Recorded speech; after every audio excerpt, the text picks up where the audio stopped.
Hi, hello, kumusta ka? Guys, ang sharing natin ngayon guys ito ay tawagin nating apple pie, ano? Ito mas kilala to sa malalaking restaurant.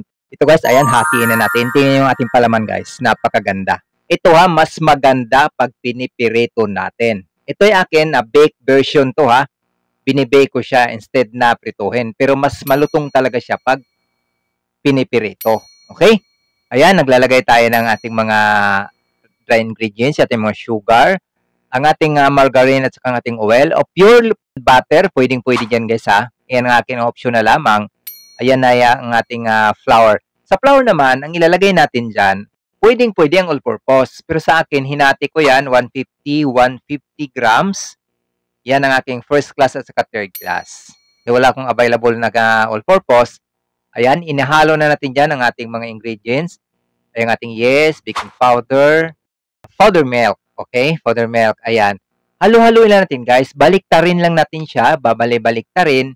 Yan ang aking techniques dyan para hindi kumukunat ang ating dough. Dahil mabilisan lang naman yan talaga. Hindi naman kailangan nating erase lang natin ng kaunting-kaunti lamang dahil doon sa aking yeast nilagay napakaliit lang naman. Kaya, ayan, ganun lang ang pagmasa natin. Balik-baliktarin lang. Ayan lang. Napakadali. Within 2 minutes or 3 minutes tapos na yan. Tapos na natin pasahin. Ngayon, ipapahinga natin kasi magmamasa or maggagayat pati dun sa ating ipapalaman dyan. Okay? Iset aside muna natin yan. Saglit. Okay? Dito naman, kailangan may dalawang apple tayo. Hindi na ito kalkihan na maliliit lang itong apple natin. Ano? Maliliit lang. Hatiin natin yan. At syempre, babalatan natin. Mag-ingat kayo, baka kayo masugat. Okay? Babalatan natin yan, ang ating apple. Pagkatapos niyan, kung wala kayong food processor or blender, pwede naman liitin nyo lang, pinupinuhin nyo lang siya dyan sa ating paghiwa. Yan naman sa akin. Yung isa, hinati ko yung isa, dinaan ko sa food processor, tapos yun namang isa, iniwa ko ng maliliit. Okay? Yan ang techniques para talagang makakapa natin at malalasahan talaga natin ng apple nating hinihiwa. Okay, yan aking biniblender saglit.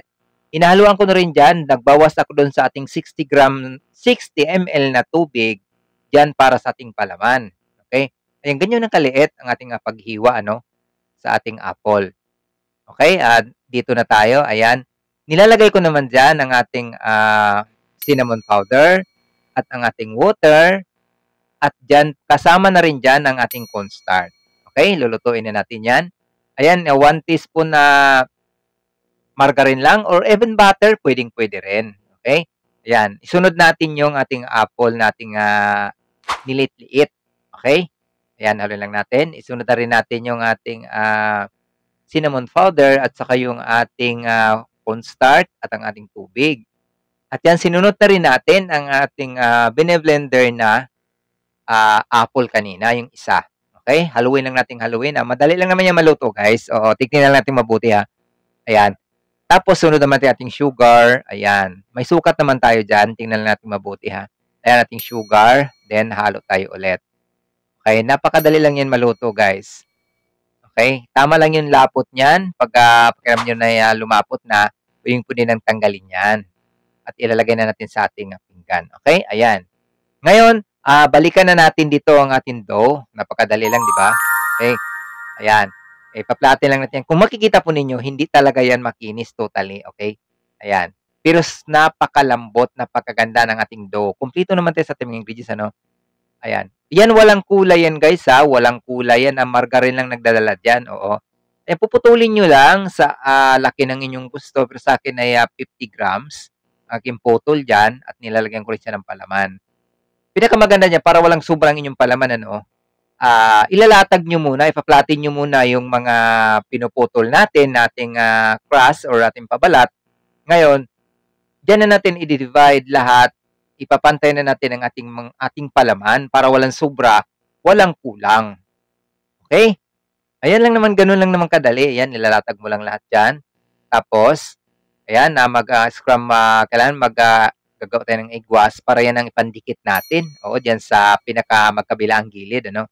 Ayan, tutupiin natin at kurtihan lang natin gilid at ididiin natin at gamitan natin ng tinidor yan.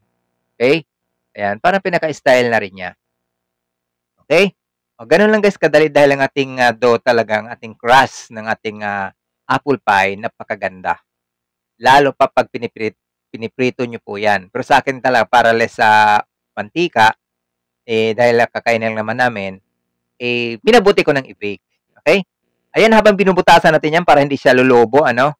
Okay, huwag kalimutang i-like, i-follow ang ating Learn Baking with SNJ Facebook page at huwag na rin kalimutang i-subscribe ang ating YouTube channel, guys, ano? At ang ating personal account, Jesse Anoos.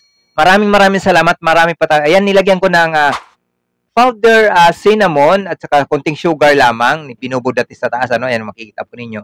Pero naigwas na natin yung ibabaw niyan. Ang ating suma ng recipe. O, maraming salamat. Maraming salamat sa nag-abang nito. Ayan, luto na. Napakadali lang naman. Lulutuin natin yan sa 12 minutes. Okay, sa 160 to 165 degrees Celsius. Ayan, natin na natin. Ayan, napakayami. Okay? Sana inyo itong matry at makabigay kayo sa atin ng feedback. Maraming salamat. Dagdag pang negosyo recipes, pang merienda, lahat na. God bless. Okay?